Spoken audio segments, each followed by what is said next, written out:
میرے لورز بھی ہیں، میرے ہیٹرز بھی ہیں. یہ عزت اللہ کی طرف سے ہے. کسی کی ذلت ہے تو وہ اللہ کی طرف سے ہے. ان کے لیے ضرورت ہے کہ نوک نوک کہ ہم نے جو کچھ بھگتنا تھا، جو کچھ بیڈ ٹائم جو بھی ہم نے دیکھنا تھا وہ دیکھ چکے ہیں.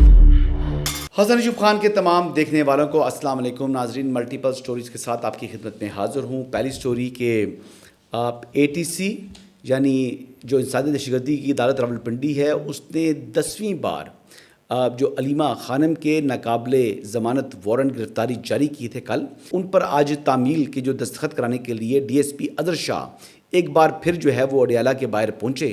اور یہ اڈیالہ سے کچھ پہلے مقام ایک ناکہ ہے جہاں پر انہوں نے دھرنا دیا ہوا ہے، تو وہاں پر ان سے علیمہ خانم سے یہ دستخط کروا لیے، وارنٹ کی تعمیل کروا لی.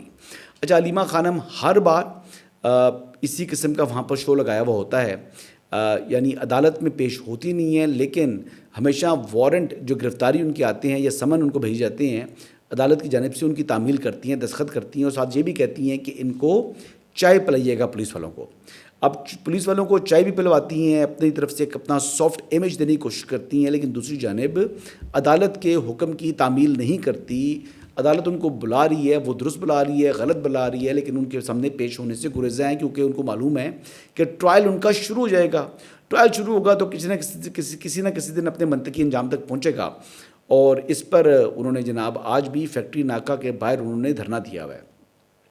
اچھا، وہاں دھرنے دیتے وقت ان کے مقام کے اوپر انہوں نے کیا گفتگو کی ہے، وہ پہلے وہ ملاحظہ کریں. وہ لائرز نے کہا ہے کہ ہم سارے یہاں موجود ہیں، اور اگر ہم نے اریسٹ کرو، آپ ہمیں ساروں کو جیل میں ڈالو، لائرز کہہ رہے ہیں، لیکن ہم نہیں اس چیز سے گھبراتے اور ہم نے یہاں سے نہیں اٹھیں گے. اور ہمیں گرفتار کر لیں گے تو ٹھیک ہے، کرنا چاہیں تو سب کو گرفتار کر لیں، لیکن ہم یہاں سے نہیں اٹھیں گے. آپ عمران خان کو قید تنہائی میں نہیں ڈال سکتے، یہ غیر قانونی ہے اور یہ نہیں کر سکتے جو یہ کر رہے ہیں. جو ہیومن رائٹس اس کے جو ہیں قوانین، اس کے خلاف ورزی آپ کر رہے ہیں. سارے قانون کو حکومت توڑ رہی ہے. اچھا، آپ نے ان کی گفتگو سنی. انہوں نے کہا جی کہ عمران احمد نیازی کو قید تنہائی میں رکھا جا رہا ہے، انسانی حقوق کی یہ خلاف ورزی کر رہے ہیں. وہ کہہ رہے ہیں اس تمام قوانین تو حکومت توڑ رہی ہے، اور یہ خود وہ کیا کر رہی ہیں، وہ خود عدالت کے سامنے پیش نہیں ہوتی ہیں، عدالت بار بار بلاتی ہے، پیش نہیں ہوتی، لیکن حکومت کے اوپر جناب ان کی لفظی گولہ باری وہ ہمیشہ جاری رکھتی ہیں، اور آج بھی انہوں نے جاری رکھی. انہوں نے کہا جی جتنے مرضی پرچے دے دیں، آج ہم نے نہیں اٹھنا. آج یہ دھرنا، انہوں نے کہا جی کہ ہمیں دھمکی دی جاتی ہے گورنمنٹ کی جانب سے یا پولیس کی جانب سے کہ آپ اگر نہیں اٹھیں گی تو ہم ان کارکنان کو گرفتار کر لیں گے اور ان کو مختلف پرچوں میں ڈال دیں گے.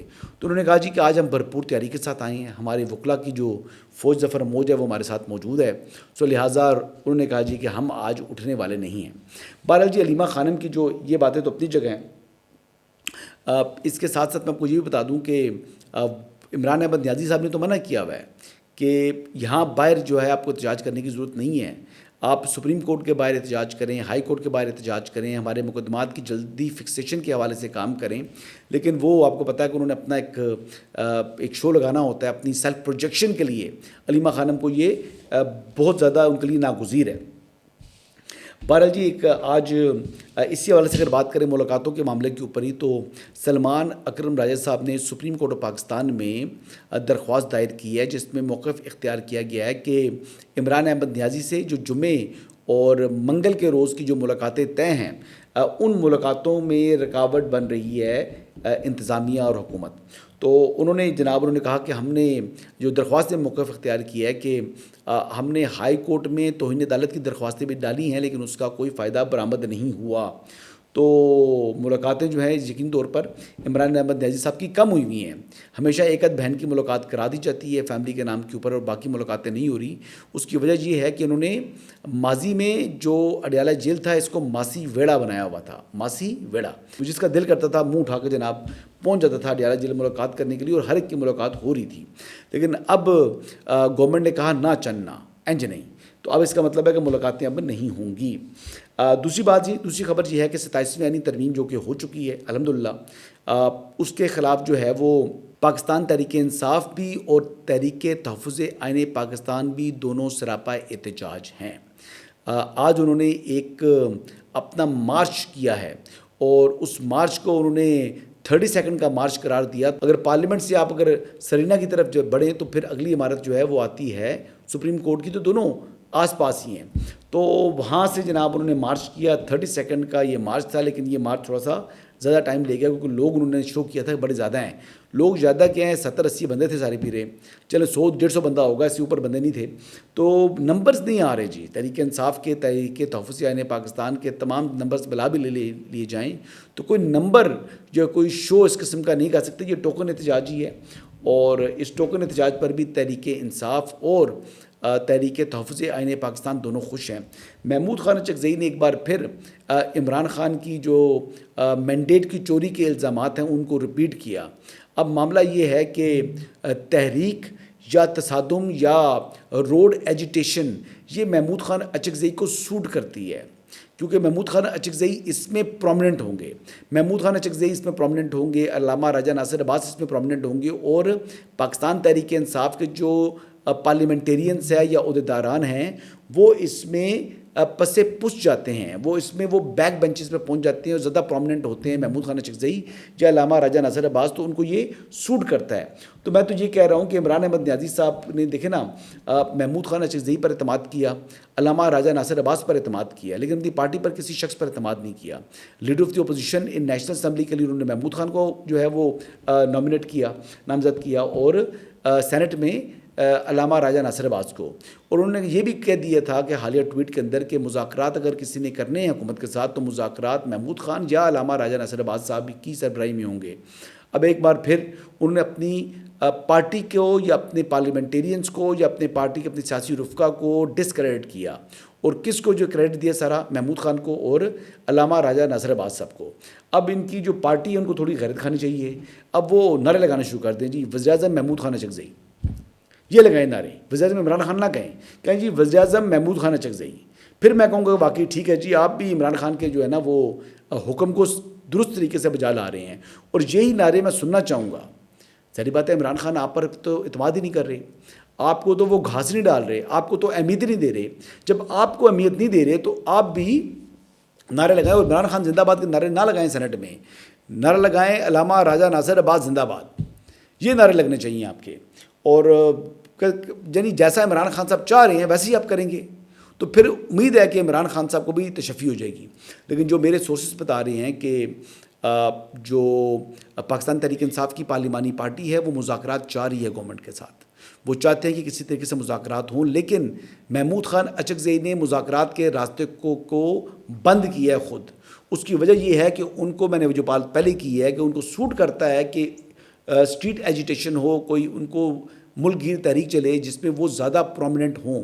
وہ ایک ریجنل پارٹی کے سربراہ ہیں, ان کی اہمیت نہیں ہے ملکی سیاست کے اندر, تو وہ اس طریقے سے ان کی ملکی سیاست میں اہمیت بڑھے گی. تیزی سے بڑھتے ہیں جی, آگے مختلف خبریں اور بھی ہیں ان کو شامل کرتے ہیں. ایک تو حقیقی آزادی مارچ کا جو کیس تھا اس میں عمران اسماعیل اور شفقت محمود صاحب کی, ان دونوں نے بریت کی درخواستیں دائر کی تھیں جو کہ جوڈیشل مجسٹریٹ مبشر حسن صاحب نے منظور کر لی ہیں. اس کے علاوہ پاکستان تحریک انصاف کے یعنی متعدد کارکنان انہوں نے بھی بریت کی درخواستیں دائر کی تھیں جو کہ مسترد ہو چکی ہیں, اور جو مسترد ہونے والے ملزمان ہیں ان کی حد تک اب جو کیس کی اگلی پیشی ہے یا سماعت ہے وہ 9 دسمبر تک ملتوی کر دی گئی ہے. آگے بڑھتے ہیں جی. ایک اور اہم خبر, 27ویں آئینی ترمیم کے خلاف جو درخواستیں ہیں اس پر لاہور ہائی کورٹ کی جو چیف جسٹس ہیں جسٹس عالیہ نیلم صاحبہ, انہوں نے 3 رکنی لارجر بینچ تشکیل دے دیا ہے جس کی سربراہی جسٹس جو ہے وہ صداقت علی خان جو ہے وہ کریں گے, اور بینچ کے اندر ان کے ساتھ جو ہے وہ جسٹس جواد حسن اور جسٹس سلطان تنویر شامل ہوں گے. اور اس کے علاوہ آخری خبر یہ ہے جی کہ جو اہم خبر ہے وہ یہ ہے کہ جی فیصل راٹھور صاحب نے بطور وزیر اعظم آزاد جموں کشمیر اپنے عہدے کا حلف اٹھا لیا, اور جو تقریب حلف برداری تھی اس کے اندر بلاول بھٹو زرداری صاحب نے بھی شرکت کی, اور فیصل راٹھور صاحب کو پرائم منسٹر پاکستان نے بھی مبارکباد دی ہے. اب ان کے پاس شارٹ ٹائم ہے جی, ایک شارٹ ٹرم کے لیے وہ وزیر اعظم آزاد جموں کشمیر بنے ہیں. چودھری انوار الحق صاحب جو ہے ووٹ آؤٹ ہوئے اور ووٹ ان ہوئے ہیں فیصل راٹھور صاحب, لیکن 6 ماہ کا جو وقت ہے یہ بڑا مختصر وقت ہے. اور ویسے تو فیصل راٹھور صاحب نے کہا کہ وہ ایک دن کے اندر 6 مہینے کا کام کرنے کی کوشش کریں گے, لیکن میں تو ان کو یہی صلاح دوں گا کہ فیصل راٹھور صاحب جلدی کا کام شیطان کا ہوتا ہے, اتنی اجلت میں کام نہ کر گزریں کہ جو کام درست ہو ہی نہ. تو آپ کو کام وہ کرنا چاہیے جس سے یعنی جس کا ڈیو ٹائم ریکوائرڈ ہے اس کے اندر ہی وہ کام کر لیں, وقت ضائع نہ کریں, سست نہ ہوں. لیکن ہیسٹ کے اندر جو ہونے والا کام ہے وہ ہمیشہ تباہی لاتا ہے. لہٰذا آپ نے اپنا اگلا الیکشن بھی لڑنا ہے, لیکن یقینی طور پر جی اس بات کو اپریشیٹ کرنا چاہیے, از اے ینگ مین. تھوڑی اس بات کے حوالے سے آپ کو امید رکھنی چاہیے کہ وہ وہاں کے عوام کے لیے کچھ اچھا کریں گے, اور اچھا کرنا چاہیے جی. ان کو ابھی اسمبلی نے مینڈیٹ دی ہے, ایسا پرائم منسٹر ان کا انتخاب ہوا ہے. ہی از اے ینگ مین. ان کے والد صاحب بھی 1999 میں وزیر اعظم آزاد جموں کشمیر رہے ہیں اور بے نظیر بھٹو صاحبہ کی ہی پارٹی سے وابستہ تھے, انہی کے نامزد تھے. اور اب بلاول بھٹو نے اپنی والدہ کے جو ہے وہ نقش قدم پر چلتے ہوئے فیصل راٹھور صاحب کو ہی ایک دفعہ جو ہے وہ پرائم منسٹر آف آزاد جموں کشمیر کے لیے نامنیٹ کیا, اور اب وہ پرائم منسٹر بن چکے ہیں. پرائم منسٹر پاکستان نے ان کو مبارکباد بھی دی ہے, نیک خواہشات کا اظہار بھی کیا ہے, اور کارمل کے ساتھ کام کرنے کی جو ہے توقعات کا بھی جو ہے وہ اظہار کیا ہے. اچھی بات ہے جی. فیڈرل گورنمنٹ کو بھی جہاں تک ممکن ہو سکے آزاد جموں کشمیر کے عوام کی جو ہے وہ فلاح کے لیے اپنا حصہ ڈالنا چاہیے, اور جو مطالبات کشمیر یکجہتی کمیٹی کے ساتھ ان رائٹنگ طے ہو چکے ہیں ان کے اوپر بھی عمل درآمد کو یقینی بنانا ہے جی. اور میرے خیال سے ان کے تمام مطالبات جو تھے وہ عوام کے لیے ہی تھے, جو موسٹلی ان کے مطالبات تھے. تو میرے خیال سے اس کو بٹرے نہیں کرنا چاہیے. پھر 6-8 مہینے کے بعد دوبارہ پھر الیکشن کا ماحول ہوگا, اور پھر دیکھتے ہیں کہ اس مرتبہ کون سی جماعت اپنی حکومت وہاں پر قائم کرنے کو جو ہے وہ کرنے میں کامیاب ہوتی ہے. ویسے پاکستان تحریک انصاف انہی عزائم کے ساتھ انہوں نے حکومت لی ہے کہ ہم اگلا الیکشن جو ہے وہ تاکہ آسانی سے جیت سکیں. مسلم لیگ نواز کی پوزیشن بڑی سخت ہے, مسلم لیگ نواز کی پوزیشن بڑی مضبوط ہے. تو بہرحال دیکھتے ہیں جی کیا دوبارہ مل کر یہ حکومت بنائیں گے, یا انڈیپینڈنٹلی مسلم لیگ نواز اپنی حکومت بنانے میں قائم ہو جائے گی, یا پاکستان تحریک انصاف کو اپسیٹ کر سکتی ہے. لیکن بظاہر اس وقت پاکستان تحریک انصاف آزاد جموں کشمیر سے مکمل فیڈ آؤٹ نہیں ہوگی بلکہ ختم ہو چکی ہے. یہی اس وقت کی اپڈیٹس ہیں جی. انشاءاللہ دوبارہ آپ کی خدمت میں حاضر ہوں گا. اجازت دیجیے گا. اللہ حافظ.